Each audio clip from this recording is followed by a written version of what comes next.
মাথা বেচিম 450 টাকা, মাংস বেচিম কেলা 350 টাকা। তে কোনটো প্ৰফিট হ'ব? প্ৰফিটটো মাথাৰ পৰা উলিয়াব লাগিব। এই কেলা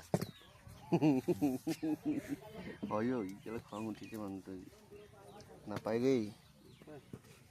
দেখা নাই সেইটো একটা আহিলে 1 কেজি লাগে বোলে না লাগিব।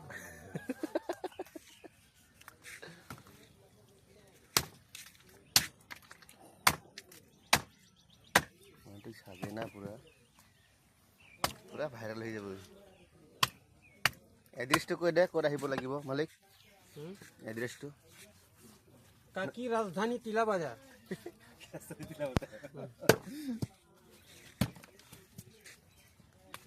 কেলা আলি ভাগা আছে ট্ৰেইন নাহে এতিয়া। ৰাজধানী তিলা বাজাৰ না? ৰাজধানী তিলা বাজাৰ। এ